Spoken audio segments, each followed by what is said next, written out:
Мысалға мен қазір 2 жылдың ішінде 6 статусты бағындырыппын. Өзі корпорацияда неше статус бар? 3, 4, 5, 6, 10 бар. 10 статустың 6-ауын 2 жылда бағындырыппын. Қараңыздар. Менеджер, старший менеджер, директор, старший директор, 1 жұлдызды директор, қазір 2 жұлдызды директормын. Президент корпорация айтады, 6 жұлдызды директор болсаңдар дейді, 1% акционер қылам дейді. Международный миллиардный корпорацияның акционері болу деген кім ол? Миллионер, миллиардер боламыз ғой. Неге бір лечебный прокладка менен Памперстің өзінің бір айдағы айналымы 1,5-2 миллиард доллар екен. Қараңыздар, себебі анау тастай беретін нәрсе ғой. Мен 2 затты айтып тұрмын. Ал біздің корпорацияда 5700 түрлі продукция бар. Енді корпорацияның айналымын есептей беріңіздер. Бүкіл әлемдік айналымнан дейді, 6 жұлдызды болсаңдар дейді, 1% акциясын беріп отырам дейді. Міне Аллаға шүкір, енді менде жоспар құру керек адам. Жоспарсыз жұмыс жасамаңыздар. Бүгін кірдіңіздер ма? Алдарыңызға жоспар қойыңыздар. Мен 2 айда, ары кетсе 3 айда менеджер болам. 1 айда мынанша адам кіргізем, 1 күнде мынанша адамға информация беремін деп жазып отырсаңыздар, сол армандарыңыздың барлығы орындалады. Енді осы корпорацияда осындай үлкен статусқа жетіп, үлкен табысқа жетіп отырғанның барлығы корпорацияның бізге беріп атқан маркетингінде. Бұл компаниядағы біздің нағыз адамдарға айтып түсіндіретініміз табыс көзі, маркетинг күшті. Енді қараңыздар, адамдар мысалы барлығымыз не істейміз? Қосымша табыс көзін іздейміз. Неге? Себебі біздің алып атқан айлығымыз біздің күнделікті тыныс тіршілігімізді қанағаттандырмайды ғой. Неге? Қанша айлық аласыздар? Ең көп айлық алатын кісілер бар ма осы жерде 1 айда? Қанша аласыздар? Айтыңыздар 1 айлық табыстарыңызды. 200 мың. Сосын тағы кім қанша алады? 500 алатын кісі бар ма? Миллион алатын кісі бар ма? 2 миллион алатын бар ма айына? 3 миллион? Жоқ. Көрдіңіздер ма? Біздің айлығымыз бір баламыздың сотовый телефонына да жетпейді. Қазіргі балдар анамда телефон ұстағысы келмейді. Ең соңғы iPhone ұстағысы келеді ғой. Ал сіздің алатын айлығыңыз 200 мың теңге. iPhone-ды қайтара бересіз балаңызға. Кредитке кіресіз. Бала үшін бәріне дайын ата-ана. Кредитке кіріп, келесі айдан келесі айға біріне тартсаң біріне жетпей жатқан өмір. Ал сондай нәрседен шығу үшін Greenleaf корпорациясында сіздерге табыс көзі өзінің 3 заводы бар. Біздің корпорацияның өзінің научно-исследовательский жаңағы несі бар, штаб-квартирасы бар. Енді жоғары көтере берейік. Бұл жерде білесіздер, барлық нәрсенің құрамы, ол өзінің производство стандарт качествосы, барлық өзінің несіне құндылығы өте мықты, качествоға жауап беретін қазіргі таңдағы әрі табиғатымызды қорғаймыз, әрі өзіміздің өмірімізді ұзартамыз. Жоғары көтере беріп. Сертификаттар бағана айтылған міне бүкіл дүниежүзілік стандартқа сай ICO, IPO халал сертификаттарымыз бар. Тағы жоғары көтереміз. Одан кейін жоғары көтерме бұндар керек емес. Біздің мына қыз, менің қызым, білесіздер, Әсел. Өте білімді, қазір Дубай, Индия, Марокко елдерін жүргізіп атқан қыз, менің үлкен қызым. Осы қызым 1 жыл бойы маған сенген жоқ. Білесіздер ғой, любой отбасында бір дестен бәрі мақұлдап кетпейді. Бала шағаңды көндіру, бауырларыңды көндіру өте қиын. Бір күйеуіңді көндіру тем более қиын. Ең бірінші осы корпорацияға кірем дегенде ең бірінші қарсы болған кісі тыныш жүр, сабағыңды беріп, саған не жетпей жатыр деді. Одан ұлым бар еді, ұлым айтып ем, ұлым айтты, мама, қашан сен апа боласың? Бізді апаларымыз қараған кішкентай кезде. Мен немерелі болып атқам, жүргенде немерелерім. Апа болып үйде отырсаңызшы, не жетпейді сізге керек нәрсені мен әперем деді балам. Бәрі қарсы болды да, өзім 50-50 болып тұрғам. Себебі компанияны әлі толық білмеймін, жаңадан официально бұл Қазақстанға келмеген, тем более бәрі қытайша, үйдегілерден барып сұрап ем, бәрі қарсы болды. Сосын адам өшетті. Мен ананың ағымына кірдім ғой, сөйтімді құрсын істемеймін дедім. Менің спонсорым күнде звондайды. Гүлбайра ханым, қашан жібересіз, ода сөйледі, қашан тіркелесіз, кезең. Тіркелмеймін саған. Ода сен 100%-пен аласың дейді. 100% сенен сатып алам деймін. Қараңыздар. Сөйтіп бір ай қашып жүргенде, бір айдағы мені шақырған спонсорымның мен айлығына келдім. 2.600.000 теңге алды. Мен ойлап жүргенде. Сол мен университетте алатын табысты неше есе алып тұр? 9-10 есе алып тұр бір айда. Сол табысты көрдім айттым, ой, мына жерде мықты ақша бар екен ғой. Мен бүгіннен бастап тіркелем. Ол кезде мен жолдасымнан да баламнан да сұраған жоқпын. Өзім шешім қабылдадым. Адам өзі шешім қабылдаған кезде ешкімнің ақылын қажет етпейді. Сенген кезде, өзіне өзі сенген кезде, өзіңізге сенімсіз болып тұрған кезде, сіз әркімнен бір сұрайсыз, ана подругаға звондайды, клипке кіріп педіңдер, естіп педіңдер, ол не екен? Есту керек, анадан информация. Өзіне сенімсіз адам әркімнен бір сұрап, оның ішіне сұраған подругалар оны қолдаса мақұл ғой, бәріне қарсы айтқан кезде сіз өшіп қалады екенсіз. Мен бұл жерде үлкен ақшаны көрдім. Сөйттім да сол ақшаға байланып, Айман 3 миллион алса, мен неге алмасқа? Мен не аяқ қолым бар, мен де айта аламын. Гүлбайра алып жатыр, мен неге алмаймын деген іштеріңізде сондай энергия болу керек. Сонда мына бұл жерде табыс көп, айтып кетейін деген, мына қызым 1 жыл сенбей жүр. Үйіне алып барып берем, подарка берем, балдарына апарып берем, өзіне апарып берем. Еще бұл күшті, өзі өте білімді, КБТУ-ды бітірген, Қазақ-Британ университетін, Швейцарияда магистратураны бітірген, ағылшын тілін, орыс тілін, қазақ тілін жақсы біледі, Астанада МИДта жұмыс жасайтын, Министерство иностранных дел. Сонда жаңа қызыма декретте отырды, Әсел үйде отырсың ғой, мен Гриневті Инстаграмға қойшы деймін ғой. Мен негізі онлайн бизнеске онша жоқпын, Инстаграм, ТикТок дегенге. Тек қана осы живой адамдармен жұмыс істеп, мен жетістікке жеткен адаммын. Сол қызым айтам, сен онлайнды жақсы білесің ғой, Әсел, мынаны онлайнмен қойшы жүргізші десем айтады ғой. Ой, мама, мен сіздің продукцияны сата алмаймын дейді. Это не мое дейді.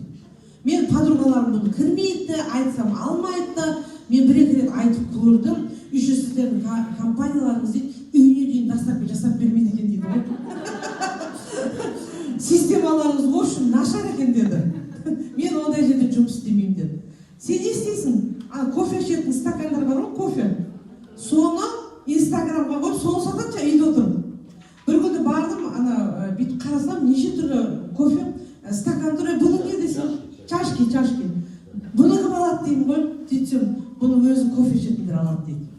Ой, бұл құрсын дедім да, үндемей кеттім. Мені содан мен былай ойладым, қызым өте білімді. Сосын айттым, мен бұл қызға Шанхайға путевка жасайын дедім. Сөйтіп апарып көрсін көзіме заводты.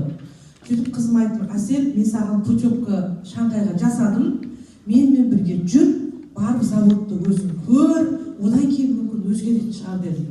Сөйтіп қызыма путевка алып, Шанхайға қызым, ұлым, осы жолдасым төртеуміз бара жатқанда, енді Алла тағалам біздің рейсті екіге бөлді. Біз жолдасым екеуміз ұшатын рейсті ертеңге қалдырды. Қызым мен балам менен бұрын шығып кететін болды, өмір бармаған Қытайға. Сонымен олар ұшып кетті, бізден бөлініп, біз бір күн бұрын қалып қойдық Алматыда.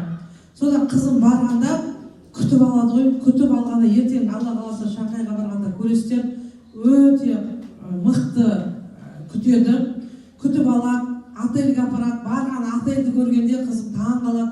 Интерконтиненталь рейсіз ең мықты әлемдегі 5+ отельдерде жатқызады корпорация.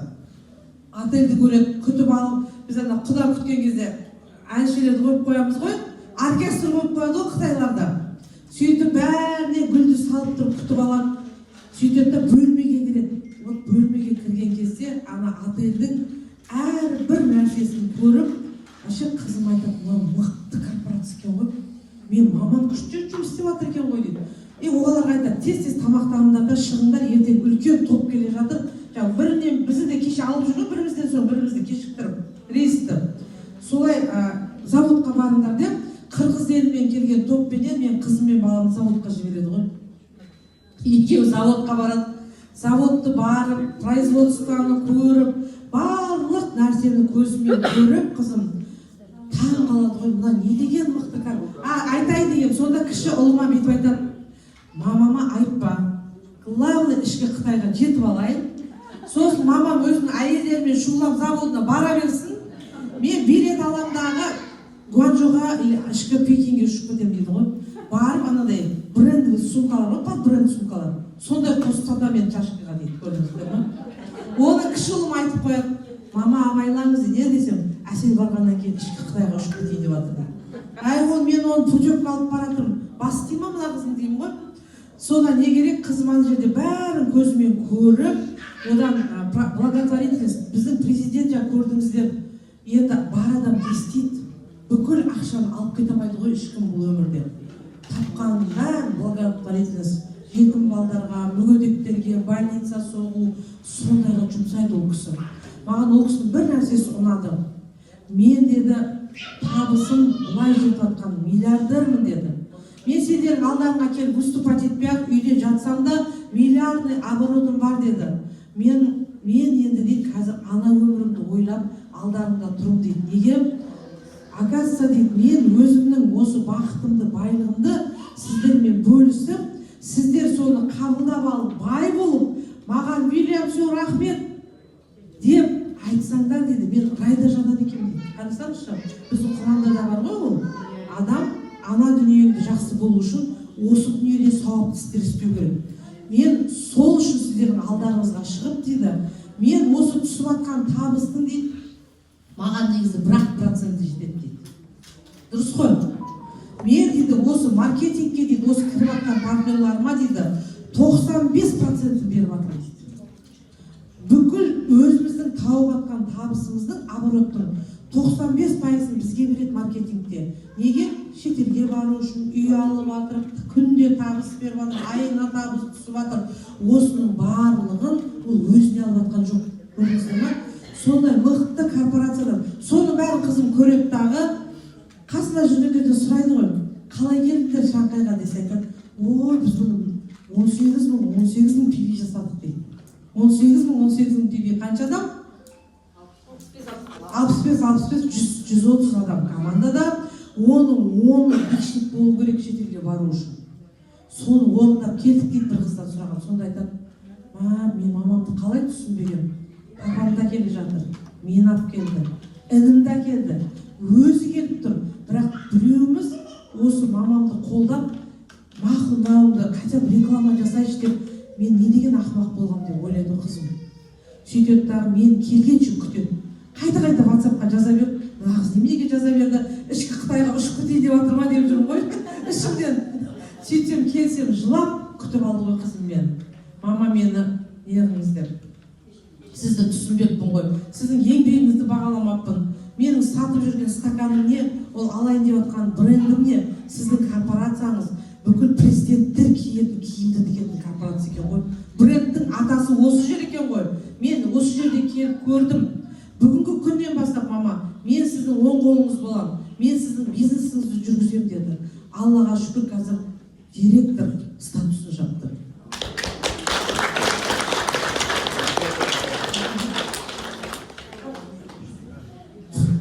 Өте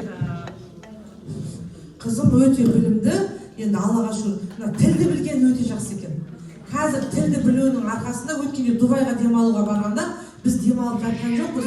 Дубайда жүрген туристердің барлығы бөлмеге әкеліп, папамызданы бөлмеге кіргізіп, сыртқа шығып кет дейміз. Есікті жабамызда бүкіл туристер бар, адамдар бар, орыс тілін білетін. Бөлмеге әкеліп алып, өз чемоданын арқалап жүреді ол. Продукция көрсетумен болдық қой. Сөйтіп артымыздан Дубай жазып кетті ғой. Көрдіңіздер ме? Міне. Енді Дубайда жүргендер Индияларды алып келді. Одан кейін бетті мама тіл білмейміз, ана не істейміз? Сағатына 500 дирхам төлеп, тіл білетін адамдарды жалдадық сол жерге отырып. Перевод жасайды. Индияға перевод жасайды, арабқа перевод жасайды.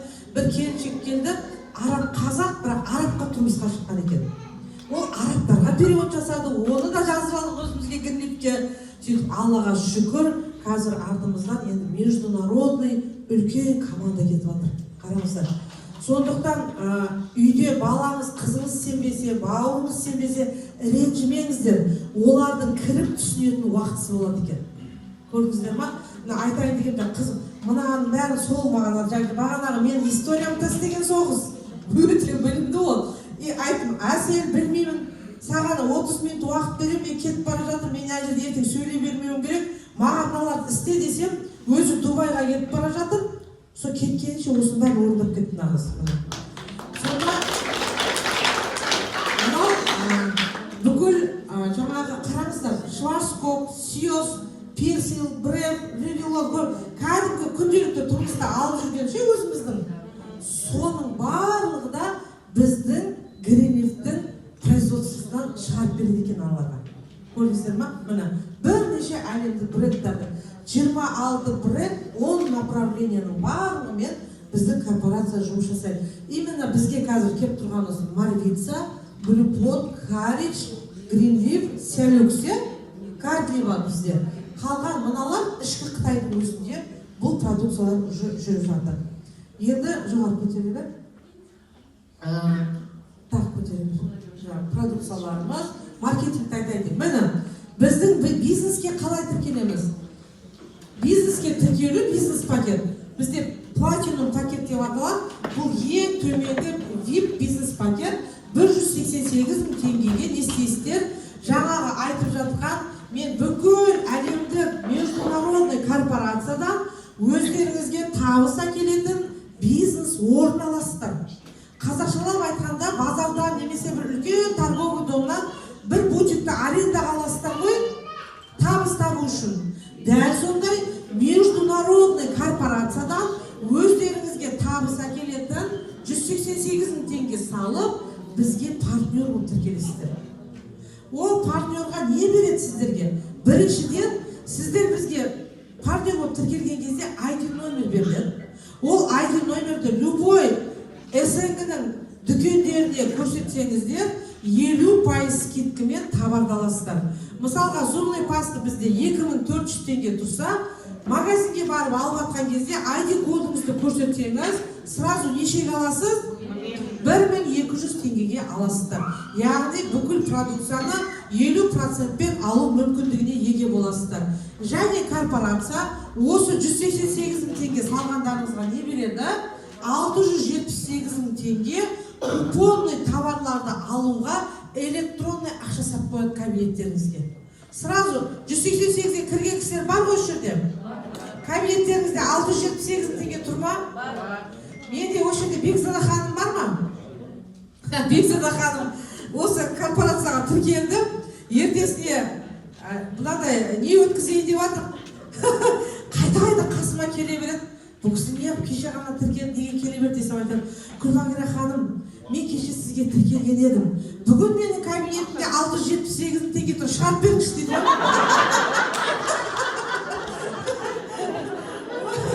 Сосын мен күлдім ғой. Бұл 188-ге кірген адам бәріне 678-ін бере берсе, корпорация қақымыт болады ғой.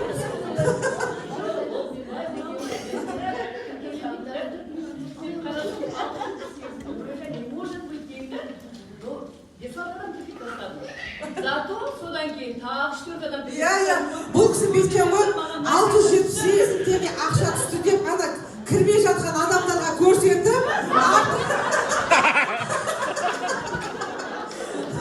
Сөйтіп сол күні сол ана мен презентацияма әкелген адамдар жазып қараңыздар. Ол да бір жақсы нәрсе көрдіңіздер ма? Сөйтіп 678 теңгені сіздерге купонный товарларға бұның түрінде ваучер береді. Сіз яғни 678 мыңға дейінгі товарды 50%-менен ала аласыз деген сөз ғой. Склад қой сізге, мини склад береді. Одан кейін корпорация 275 PV деген, енді бұл бүкіл әлемдік бизнес, әр елдің тілі, діні, ақшасы әртүрлі ғой, иә? Сондықтан бәрімізге ортақ компанияның ақшасы PV. Бір PV $1 тең 460 теңге. 188 теңгеге кірсеңіздер, корпорацияның внутренний валютасы 275 PV береді. Міне. Енді және осы 188 мыңға не береді корпорация? Сіздерге әдемі мынандай стартовый набор береді. Бұл старт наборға Селюкс швейцарский косметика. Бет жуатыны бар, лосьоны бар, тонигі бар, питательный кремі бар. Құрамында 24 опыление золота бар және құрамында фуллерен бар. Қазір алтын қымбаттап кетті, білесіздер, иә? Фуллерен алтыннан 2 есе қымбат екен. Құрамында омоложение дейді. Беттеріңізге жаққаннан кейін 6 айдың ішінде результаттар бере бастайды. Омоложение болады. Беттегі дақтарды кетіреді. Сондай кәдімгі научный, производственный швейцарский бренд на косметика. Осыны береді, ыдыс жуатын береді. Мына біздің бір ыдыс жуатынымыз 4 феррийдің орнын айырбастайды. Сырты бамбуктен жасалынған, биоразлагаемый дейді. Жерге көмсеңіздер тыңайтқыш болып жоқ болып кетеді.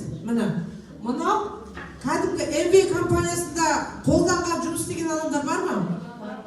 Қараңыздар. Мынау MV-дегідей Greenleaf-тің логы. MV-дегі лог қанша тұрады? 12 мың ба?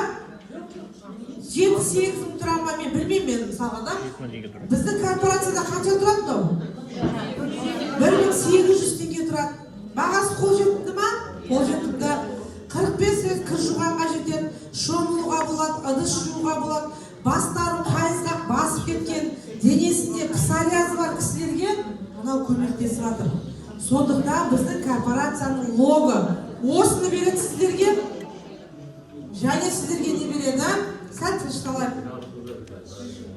Анионовый лечебный прокладка. Ішінде чип бар, анион менен турмалин бар.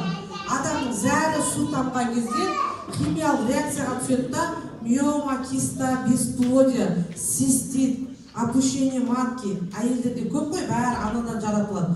Соның барлығын емдейтін лечебный прокладка береді. Және мына анионовый чип электроволныйдан сақтайды. Әйел адам кухняда жүреміз. Холодильник, микроволновка, шайник, барлығы электро. Көзге көрінбейді электрлер. Әйел адам кухняда жүреміз, шаршайтын неден электроволныйдан шаршайды екенбіз. Телефон қолдан түскенде, компьютер.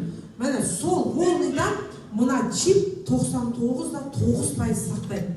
Біздің партнерлардың көбісін телефонның артын қарасаңыздар, мына чипті телефондардан қыстырып алған. Ол кәдімгі видео бар. Біздің лабораторияда чипі бар телефон менен, 5 чипа телефонды тексергенде, мына бүкіл электроволныйдан сақтайды. Осындай прокладка. Және сіздерге не беріледі? Бамбуковый чудо салфетка. 100% бамбук. Бұл үйде балдар ыстығы көтеріліп ауырып қалған кезде не істейді? Температураны түсіреді. Ауырып жатқан балаға суға салып, 2 қолтығы шатып ауырына қойсаңыздар, сразу баланың ыстығы кетеді. Отравление болып құсып адам ауырады, іші өтіп жатады. Сол кісіге стаканға бамбукты салып, қайнаған су құйып, сол суды ішкізсеңіздер, отравление болып жатқан адам қайтып есін жинайды. Мынау себебі құрамында бамбукты білесіздер, антисептик бұл. Осы затты мына 188 мың теңге кіргендеріңізге стартовый набор береді. Старт набор деген өзің алып стартовать бизнес жасайтын адамдар үшін бұл қолданады. Мынаны мен айтам, бір әдіс айтып кетейін. Үйге осыны алып барғаннан кейін көрші туысқан ағайынды шақырып, мысалы қазақпыз ғой, дастарханымыз дайын әр кезде, иә? Соларға одноразовый соус құятын ыдыстар бар ғой, пластмассы. Соған құйып, шай ішіп болғаннан кейін көршілеріңізге мен осындай корпорацияға тіркелдім.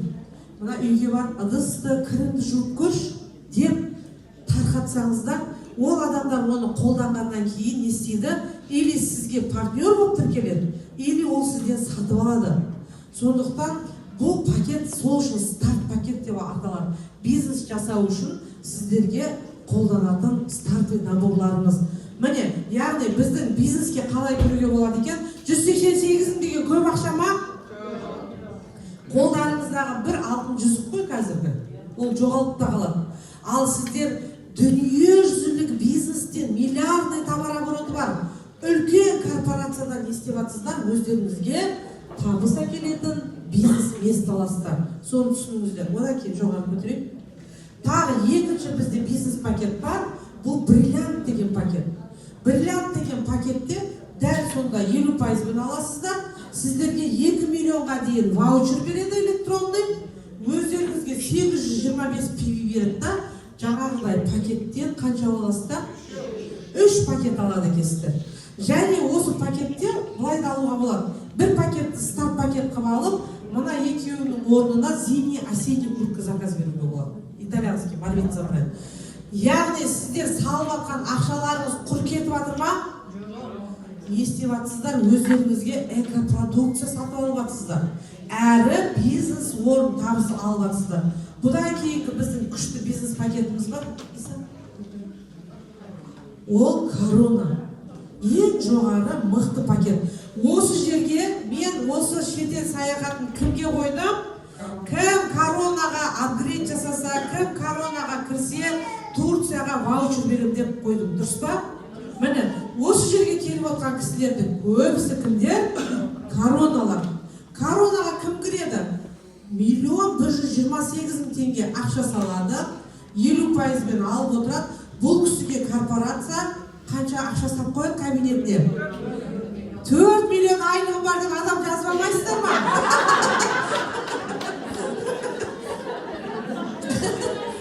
4 миллион теңге ақша сап қойып сразу кабинеттеріңізге. 4 миллионға дейінгі затты 50% аласыздар. Өздеріңізге 1650 PV береді.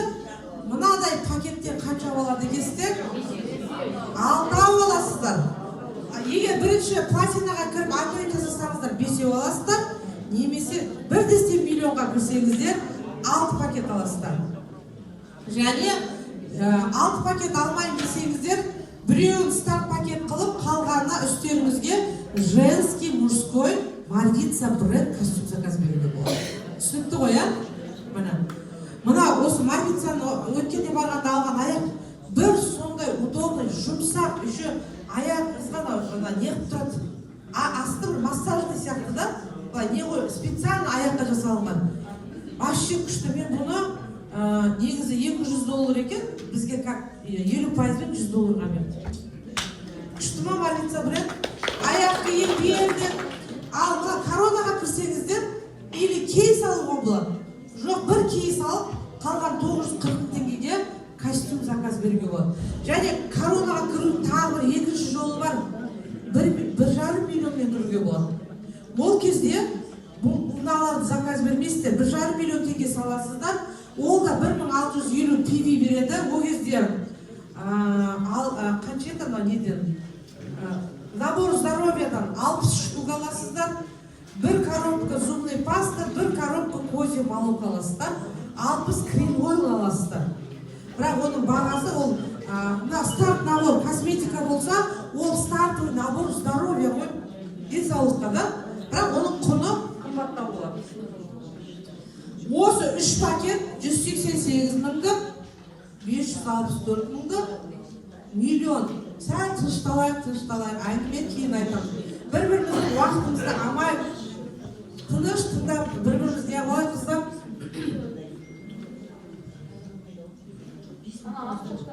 Кім сөйлеп отыр, Тыныш тыңдайшы, сіздер мешать етіп жатсыздар. Ондай сұрақты, жеке әңгімені кейін семинардан кейін айтайық. Қараңыздар, сонда осы 3 пакет бизнес пакет болып саналады.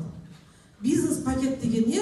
Осы пакеттерге кірген кісілер шетелге бара алады, бонус ала алады, автокөлікпен алады, және директор статусынан бастап үй программасына үй ала алады. Яғни директор статусындағы кісілер қазір международный товарообороттан әр айдың 10 күні ертеңгісінде бізге ақша. Үй алуға ақша түсіп тұрады. Машина алуға ақша түсіп тұрады. Керемет ба? Ай сайын түсіп тұрады. мына осы біздің бизнеске қалай тіркеледі екенсіздер, осы үшеуін біреуін таңдайсыздар. 188-ге кіріп, кейін жайлап, мына коронаға өтіп алуға болады. Немесе қалтаңызда ақшаңыз болса, бір дестен коронаға тіркеліп жұмысты бастап кету керек. Себебі коронада не көп? Ақша бұл. Әрбір келген адамнан 15% ақша түседі сіздерге. Жоғын көтерейік. Енді міне, біздің компанияда 11 түрлі табыс көзі бар. Соның үшеуін күнде аламыз, е? 3 табыс көзі бізге күнде түседі. Бинар, лидерский бонус дейді, немесе уровенный бонус дейді, реферальный бонус деп аталады. Мынаны біз күнде 2 адам кіргізіп отырсаңыз алтымызға, немесе командаңыздан мына Нұржамал ханым жақтан 1 адам түседі, Нұрлыбек мырза жақтан 1 адам түседі. Мен оларды танымаймын, анау глубинада. Сізге күнде 50 000 теңге ақша түсе береді. Бұл күндік табыс. Одан кейінгі ежемесячный, айына 1 рет ақша түсіп отырады. Ертең 10 күні мына статустағы менеджер, старший, директор бәрімізге ертең біздің 1 айлық ақшамыз түседі. Күшті ма? Бұл айына түсетін табыс. Үшінші ежегодный табыс бар. Жылдың соңында 13 зарплата деген болады еді бұрын. Сол 1 жылдық оборотыңызды жылдың соңында автобонус қып береді бізге. Автобонус деп сахнаға шығарады, бірақ наличка счеттарыңызға ақшаны лақтырады. Яғни корпорацияда күндік табыс, айлық табыс және жылдық табыс бар екен. Жоғары көтереміз. Енді күндік табыс, бағанағы күнде алатын табыс 3 бонус. Реферальный бонус деген ол өзіңіздің жеке шақырған адамыңыз. Оны реферальный бонус деп аталады. Мысалға, мына жерде мен тұрмын, рефералка. Реферальный деген, мына жағыма Нұржамал ханым шақырдым. Сіздің есіміңіз кім? Ұлнара. Бұл жаққа Ұлнара келді. 2 адамды мен шақырдым. Нұржамал ханымды шақырғаным үшін бұл кісіден маған 6 000 теңге түседі. Сіз келіп мен артыма Ұлнара тіркелсеңіз 6 000 түседі. Шақырған 2 адамдарымыздан, яғни реферальный деген 6 000. Ортадағы командный бонус, бинар жабы. 2 адам келсе, бинар жабылады. Бинарға корпорация қанша береді? Қалай істейді? Мына уровенный бонус 38 400 теңге береді. 38 400 теңге береді. Мына екеуі теңескен кезде, мына кісіден 6 000, мына кісіден 6 000, екеуі теңескенге 38 000 ақша береді. Және 2 адам бірдей түссе, сразу 12 000 теңге тағы ақша түседі. Сонда бір күнде қанша аламыз біз?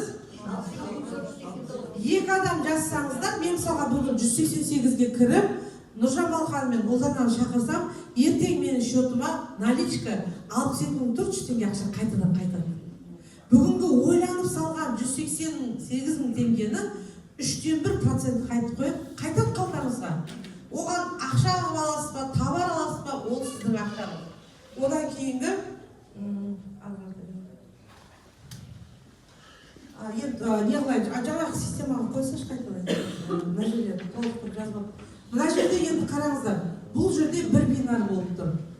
Одан кейін мына жерге келген Ұлдана 2 адам алып келсе, одан кейін мына жерге келген Нұржамал ханым 2 адам алып келсе, мына жерде бинар қанша болады?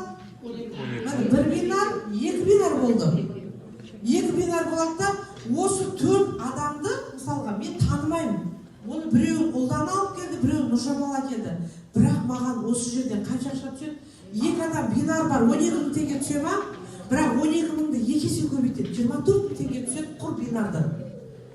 Одан кейін уровеньге 38 000 теңге түседі. Яғни мен танымасам да осы 4 адамнан 67 400 теңге ертесіне қайтадан түседі маған. Мен қанша ақшам қайтты? 67 400, 24 800 теңге қайтты.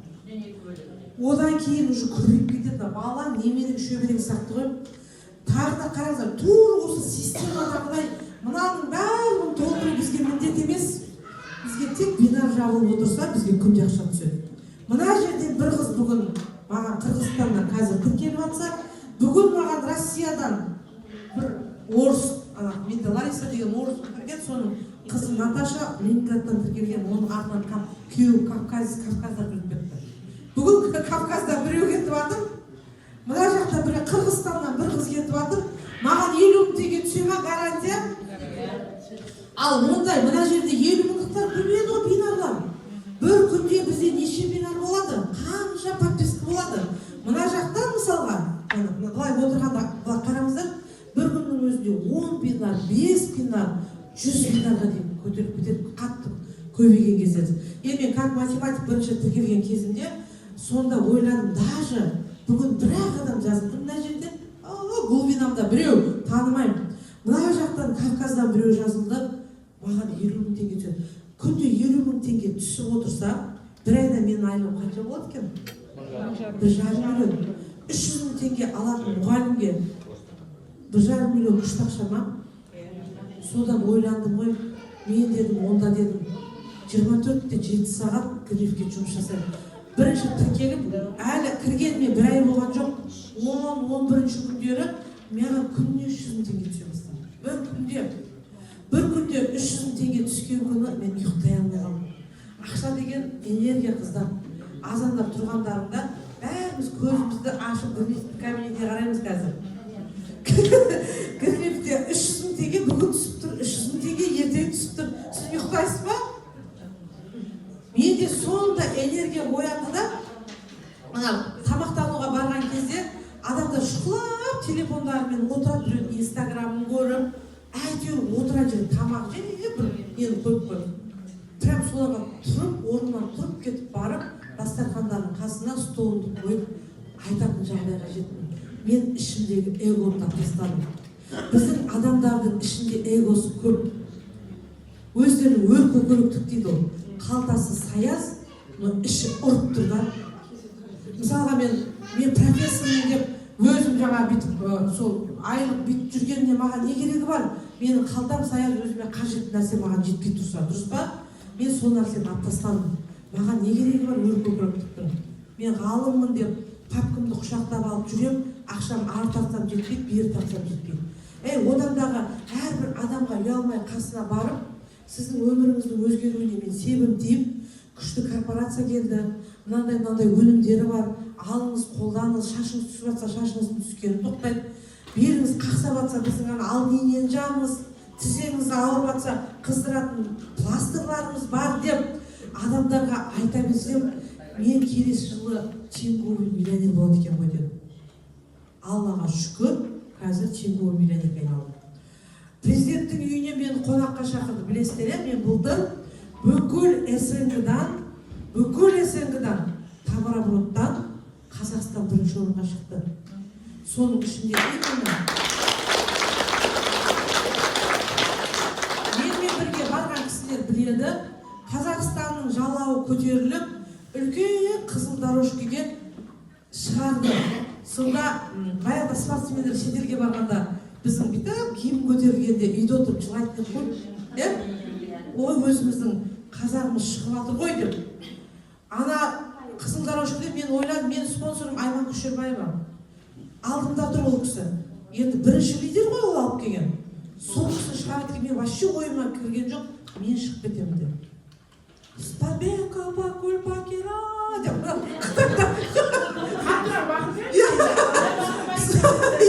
Спабекова Кульбакера деп жатыр да.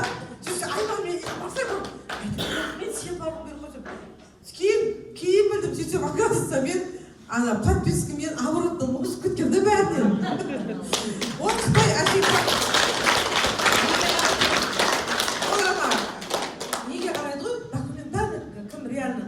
Сөйтіп сол сахнаға шығып, қазақтың жалауы жоғары көтеріліп, бүкіл мен айтып жатқан 49 елдің представителерінің орындарынан киім айтылған кез тұрып тұр. Күшті осындай сәт сіздерге. Мен сол кезде жылап айттым, еще президентке қасыма, мен де құр жүрмеймін ғой, жай адам емес, қасыма переводчик өзім партнерімді алып алған Қытай. Астанадан қазақшалап айттым, ана қытайша ұрын ғой қасымдағы. Президентке айттым, не істеріңізде ма? 2 жылда 6 статусты, ол кезде 6 емес, 5 статусты бағындырып кеп тұрмын алдыңызға. Енді 2 жылда 6 жұлдызды директорым акционеріңіз болам дедім. Қазақстанның жалауын түсірмеуге сөз беремін деп сөйтіп кеткен енді.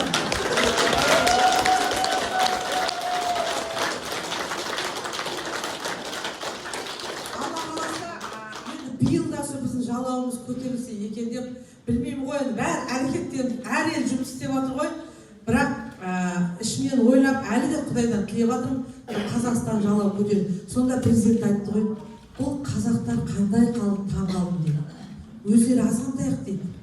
Қытайдың дейді бір ішкі қаласындай екен халқы дейді. Ана ертең Сузhouға барасыздар, Сузhouда 28 миллион халық тұрады, бір қалада. Біз қазақ қаншаумыз? Қытайдың ішкі қаласын да толтырмаймыз, бір қаласын. Соны айтты ғой, Қазақстан Қытайдың ішкі қаласының бір бұрышы екен деді. Ал Шанхайда 60 миллион халық бар. Міне. Сонда қара, сондай аз халық дейді, мен бұларға таң қалып тұрғаным дейді. Россия, СНГ, Өзбекстан, Қырғызстан елдеріне кіргеніне 7 жыл болды дейді. 2 жылда келді дейді. Қазақтар бірінші орынға шығып кетті дейді. Қараңыздар, сөйтіп сөз сөйледі президент айтты. Міне, сондықтан бізде не бар? Білмеймін, бізде бір мықты тектілік бар. Бізде бетеміз ғой, біз майдаламаймыз, ұрамыз ғой. Құласақ құлаймыз, жыласақ жылаймыз, қайтып тұрып аламыз да мынау тәуекелдерім алға ұмтыламыз. Сондай керемет президенттің өзі айтқан кезде алдында біз бүйтетінбіз. Дилбар Усманова, Гүлшахра ханымдар, конечно, статусы жоғары біздің ұстаздарымыз, ол кісілерге шексіз рахмет. Ана кісілерден тартпақшы, статусы төмен адам енді бүйте бересің ғой. Ана кісілердің алдында. Ана жерде қазақтардың несі көтеріп қалды ғой, бүйтіп өтіп кеткен.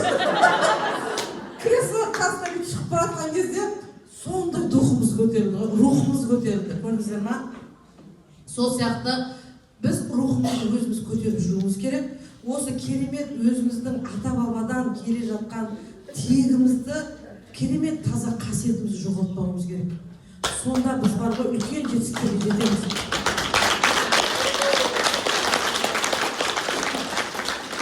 Сөйтіп бір мәртебеміз көтерілді. Сөйтіп президенттің үйіне қонаққа шақырды ғой. Мен бардым ғой, Қазақстан представителі болды. Қазақ, қырғыз, өзбек, орыс. Бізден 7 жыл бұрын кірген Бугуров менімен бірге барды президенттің үйіне.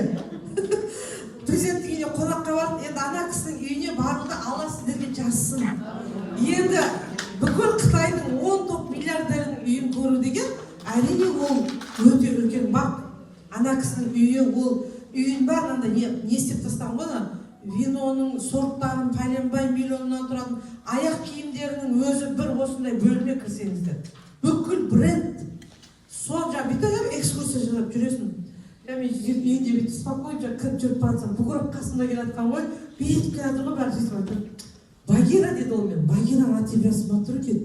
Как будто ты так живешь, деді. Маған айтады, у тебя энергия прям, ты как будто как президент живешь, дейді ғой. Құдайға шүкір дедім, біздің қазақтан жаман тұрмаймыз деді. Сол сияқты. Сондай өмір сүрейік. Міне адамға қай уақытта байып келеді, именно соны чувствовать жүру керек. Сол кезде сіздерге келеді. Сөйтіп президенттің үйінде болып, тағы да мен бұл компанияны қатты жақсы көргенім, әр нәрсенің басшысы дұрыс болса, ол же жақсы болады. Президентіміз өте қарапайым адам. Мен айтам, Алла тағалам бұл кісіге байлықты жай беріп тұрған жоқ. Алла тағалам ұлттың пейіліне, ниетіне беріп тұрған. Өте кішіпейіл адам. Ол мысалға бізге екі етін адам емес қой. Біз кімбіз жаңа? Қытайдың жарты қаласына жетпейтін қазақпыз. Ана үйінде дастарханда қонақтап отырмын. Анау салфетка бәріміз енді бамбук салфетка ғой, бүкіл үйінің бәрі экопродукция ғой. Күтіп жатыр. Біз ойбай қазақтардай ешкім күте алмайды құдалықты дейміз. 40 па 80 па тамақ келді алдымызға. Мен айтып жеткізе алмаймын. Біреуін жей аламын, біреуін жей алмаймын. Қорқамда неше түрлі тамақ келіп жатыр ғой. Енді Қытайда неше түрлі нәрсе келді алдымызға. Сөйтіп ауыстырып отырмын. Алдымдағы салфеткам таусылып қалды. Бүйтіп қалдым. Сонда қаншама официанттар тұрған жерде. Ана кісінің сезім талдығын айтам ғой. Орнынан атып тұрып, жүгіріп, айналып кеп, маған салфетканы беріп жатыр. Бұл деген ұлық болсаң кішік бол дейді. Көрдіңіздер ма? Соншалықты президенттің андай мықты адам екен, жақсы адам екендігін, мықты корпорацияда істеп жатқаныма, ешқандай кісілігі жоқ. Ана айтып тұрды ана кісі, сондай қатты жақсы көрдім мен бұл корпорацияны. Сөйтіп ана кісінің қолынан бізде қазір енді биылғы жылы президент айтты. Үйінде гольф клуб бар, сол жердің барлығын дейді дастархан жасаймын дейді. Директор статусынан бастап бәрін үйге қонаққа шақырамыз.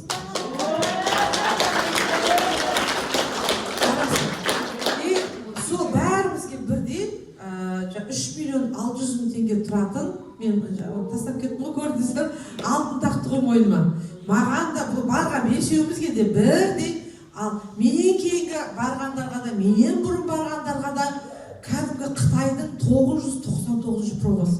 Өткенде мен бұны сөйтіп айтқан олар, мен өзімде Самал базары ғой Шымкентте.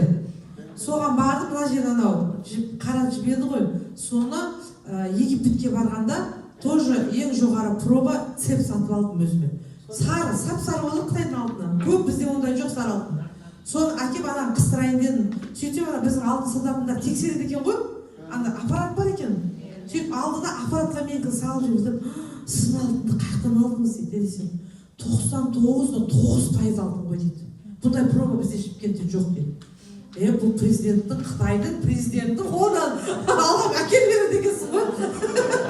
Сөйтіп сонда пробасын білдім біздің алтынның. Действительно 99.9% алтын тағады. Қараңыздар, күшті ма?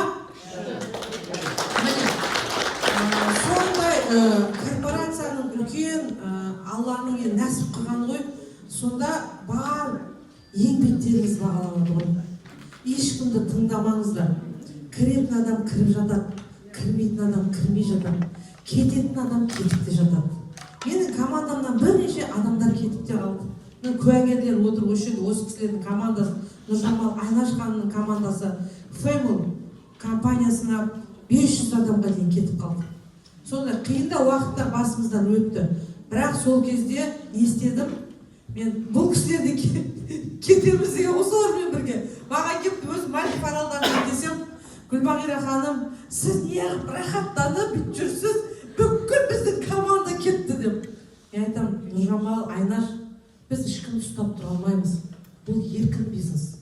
Сіздерді мен зорлап әкелген жоқпын бұл жерге. Гримевке де сіздерді ойбай деп тартып әкелген жоқпын. Өз жүрек қалауларыңызбен келдіңіздер, мен де өзім жүрек қалауыммен келдім. Сіз де жүрек қалауыңызбен келдіңіз. Біз мүмкіндікті айтып барынша көмектесеміз. Кетем десеңіздер, мен сіздерді ұстап тұрамын, мен бастық емеспін ғой сіздерге айлық беретін. Сіздерге ақшаны да, шетелді де бәрін кім береді? Корпорация береді. Мен сіздерге себепші адамын, соны түсіндіретін. Соны айттым, Нұржамал ханым, Айнаш ханым, оған өкінбеңіздер де, жыламаңыздар да. Кететін адам кете берсін. Олардың орнына бірнеше адам келеді. Бұл бизнесті біз сүре бастадық қой. Әркімнің үйіне бар, бармаған, кірмеген жеріміз жоқ. Кейде мен жолдасым ұрсатын, жолдасым қасымда бұл кісі военный болып істеген, әбден тәртіпке үйренген кісі. Кейде менімен бірге барды ғой, талай мектептерге барды. Жаңағы бұл кісі мені өмірінде күткен адам емес. Білесіздер, военный кісілер, олар тәртіпті жақсы көреді, кешіккенді ұнатпайды. Сондай өте точно жүретін адам. Енді бір күн айтты, сен шаршайды екенсің, қой өзім апарып келейінші, қаяққа барайын деп жатсың? Сарыағаштың Пәленбай мектебімен шақырып жатыр, ана мектептен анамен анаға баруым керек. Мақұл апарайын деді. Ішімнен бүйтем, ойбай, мен қазір күтіп отырып, ұрсады деп қорқып тұрмын ғой бұл кісіден. Сонда барғанымда ана мектептің директорлерінің эгосы құрып тұр ғой. Бүкіл әлемнің бастығы сияқты олар ше. Барсам бүйтіп басынан аяғына дейін бүйтіп қарайды. Қазір тоқтаңыз, күтіп тұрыңыз, андай, мындай. Ана чемоданымды бүйтіп сылқылдап тұр. Ішке кірем. Сөйтемді аштасы көзді жұқты сабақты айта берем ғой. Шыққаннан кейін де бүйтіп жаңағы ананы алсайын деп жатқан адам жоқ. Бәрі де көкірек. Жолдасым мына жақта отырып көріп тұр ғой бәрін. Машинаға отырған кейін маған ұрсады ғой. Сен несің? Самооценкің жоқ сен дейді ғой. Аналардың алдында сүгірейіп сол. Ана чемоданымды құшақтап жүрсің. Шақыр, кесін алдыға Шымкентке. Кемеме құрсын істемей ақ қойсын дейді. Мен ана жүргеніме бұл кісі намыстанды. Мен солардың біреуді істеген жоқпын. Бұл істемейді. Сен осыларға келіп жұмсаған энергияңды ана офисында отырып, Шымкенттегі қыздарға жұмсасаң, күніне бір адам жазылады дейді. Солай бұл кісіні ұрысқанда болады ғой, отбасы болғасын, екеуміз, соның барлығына үндемей жаңағы шыдап, мен айтып қоймыш, қазір бұл жерден жазылмаса Шымкентке барғанда біреу келеді деп қоймын ішімден. Сол сияқты мынау сондай моменттерде болады. Біз ешкімді ұстап тұра қараңыз, бұл өмір, бұл бизнес. Ішінде стойкий адам кеткендерді әдемілеп, жолың ақ болсын деп ұрысудың қажеті жоқ, шығарсаңыздар. Келатқан адамдарды ақ жол сіздерге, менің жолымды берсін, мен сияқты үлкен жетістікке жетіңіздер деп жақсылап қарсы алыңыздар. Сол кезде ғана сіздер жетістікке жетесіздер. Сондағы айтайын деген, мына қараңыздар, система 10 статус дейді. Қазір 2 жылда соның ең қиын статус менеджер ғой. Ең бірінші статус осы. Ең бірінші статусты жапқан кісілер тез өседі ары қарата. Енді мен түсіндіңіздер ғой, менеджерге қай уақытта боласыздар? Екі жақтарыңызда командаменен 44.200 PB, 44.200 PB жабылған кезде. Бұл адам санына бөліп жерсек, 160 адам, 160 адам. 300-дей, 320 адам бар, адамдар менеджер болады. Менеджер болған кезде біз гірлиптің негізі пенсиясы деп айтамыз. Ол негізі әр ай сайын түсіп тұратын пассивный доход, СНГ-ден 3%, международный товарообороттан 1% ақша бөлініп отырады менеджер статусындағы кісілерге. Енді сөзімді қорытындылай келе түсіндіңіздер ғой қалай тіркелу керек екенін.